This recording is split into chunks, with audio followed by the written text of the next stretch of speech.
अस्सलाम वालेकुम मेरे प्यारे प्यारे सुगड़ीलो। तो कैसे हैं आप। आज की वीडियो में बहुत ही ख़ास किस्म की टिप्स लाई हूँ जिनको फॉलो करके आप अपने टाइम के साथ साथ अपने पैसे भी बचा सकती हैं। तो आइए आज अपनी टिप नंबर 1 शुरू करते हैं।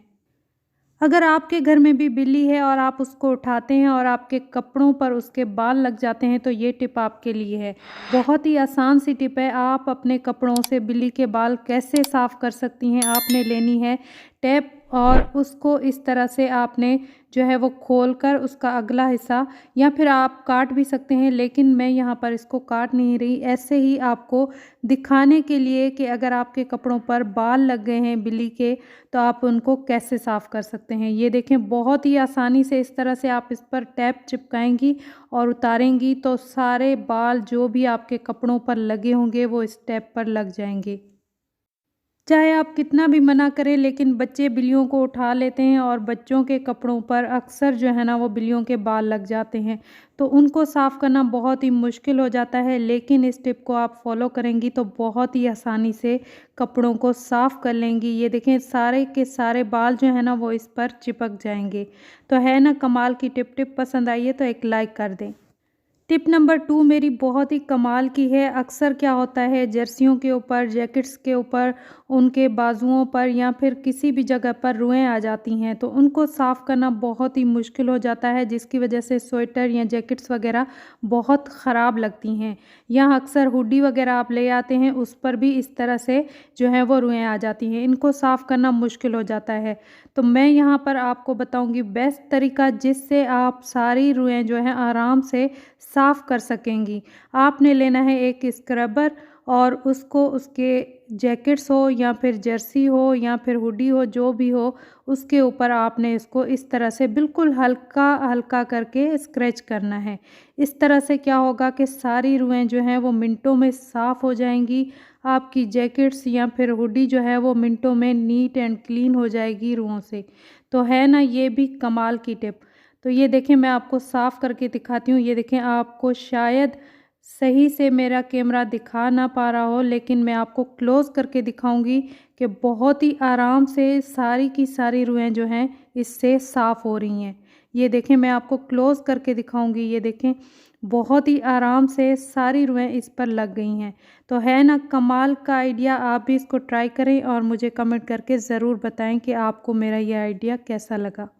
इस तरीके से ना ही आपकी जैकेट ख़राब होगी, ना ही आपकी हुडी ख़राब होगी। बहुत ही आराम से आप जो हैं सिर्फ रुएं इसकी साफ़ कर सकेंगी। तो इस तरीके से आपने ज़रूर जो है वो अपनी जैकेट्स और अपनी जर्सियाँ वग़ैरह साफ़ कर लेनी है। तो चलते हैं अपनी नेक्स्ट टिप की तरफ जो कि बहुत ही कमाल की है और बहुत ही अमेजिंग है।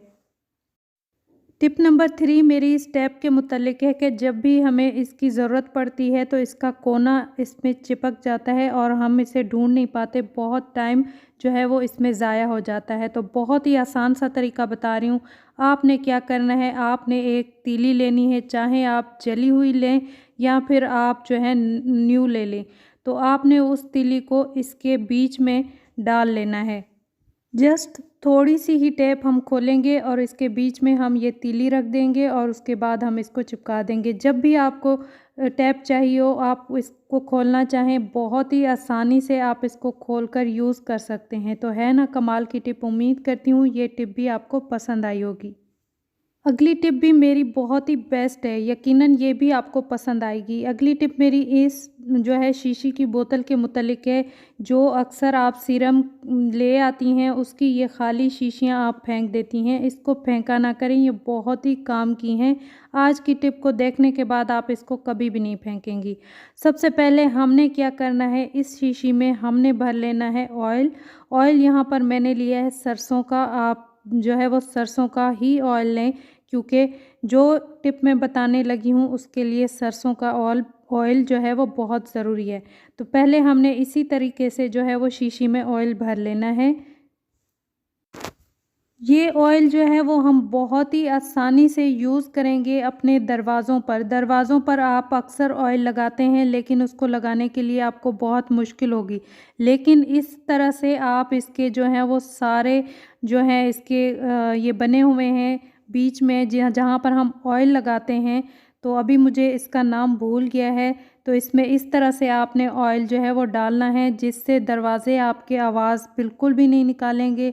बहुत ही आराम से इनमें सारा का और सारा ऑयल जो है वो चला जाएगा और बहुत ही आराम से और बग़ैर टाइम ज़ाया किए आप ये काम कर सकेंगी। तो है ना ये भी कमाल की टिप। अगर टिप पसंद आई है तो एक लाइक कर दें, चैनल पर नए हैं तो चैनल को सब्सक्राइब कर दें और हमारी वीडियोस जो है ना ज़्यादा से ज़्यादा अपने फैमिली फ्रेंड्स में शेयर करें। तो अगली टिप मेरी इन खाली टैबलेट्स के जो हैं वो रैपर्स के मुतालिक है। ये बहुत ही कमाल के रैपर्स होते हैं। ग्राइंडर जार या फिर जो भी मशीनें आपके पास हैं जिनमें ये ब्लेड लगे होते हैं, तो इनको ज़्यादा यूज़ करने के बाद जो है इनकी कंडीशन ऐसी हो जाती है कि ये अच्छे से ग्राइंड नहीं कर पाते और जो इनके ब्लेड हैं वो ख़राब हो जाते हैं। तो इनको शार्प करने के लिए, यानी कि इनके ब्लेड को तेज़ करने के लिए आप इनमें ये काट कर रैपर डालें और तकरीबन 4 मिनट तक जो है इस ग्राइंडर जार को, या फिर जो भी आपके पास कीमे की मशीन हो, जो भी हो, मेरे पास ये कीमे की मशीन है, चॉपर है, तो मैंने इसमें ये ग्राइंड कर लिए हैं। बहुत ही अच्छे से ग्राइंड हो गए हैं और इसके ब्लेड जो हैं वो बहुत शार्प हो गए हैं। तो उम्मीद करती हूँ ये टिप भी आपको पसंद आई होगी। तो चलते हैं अपनी नेक्स्ट टिप की तरफ। नेक्स्ट टिप भी मेरी इन्हीं रैपर के मुतालिक है कि अक्सर क्या होता है, जब भी आप नॉन स्टिक बर्तन ले आते हैं तो उसके ऊपर ये शीशे के जो हैं वो ढक्कन होते हैं। ये लिड जो है ना बहुत अंदर से ख़राब हो जाते हैं। इनके जो ये कोने होते हैं ना, ये साफ़ नहीं होते किसी भी तार से या किसी भी जो है वो स्क्रबर से। तो आपने क्या करना है, लेनी है एक रैपर टैबलेट्स की, क्योंकि इसके कोने बहुत ही शार्प होते हैं। बहुत ही आसानी से आप इस तरह से इसके अंदर जो भी गंदगी वगैरह होगी ना, वो आप इसकी मदद से निकाल लेंगी। मैं आपको अभी निकाल के दिखाती हूँ कि ये कितने जो है वो इसके अंदर कोनों में जो है वो कचरा जमा हो गया है, गंदगी जो है वो जमा हो गई, ये देखें। तो आपने भी अपने जो है इस तरह के लिड वगैरह जो हैं उनको इस तरह से नीट एंड क्लीन कर सकती हैं और बहुत सारी बीमारियों से बच सकते हैं। तो उम्मीद करती हूँ ये टिप भी आपको पसंद आई होगी। तो बहुत जल्द मिलेंगे इंशाल्लाह अपनी नेक्स्ट वीडियो।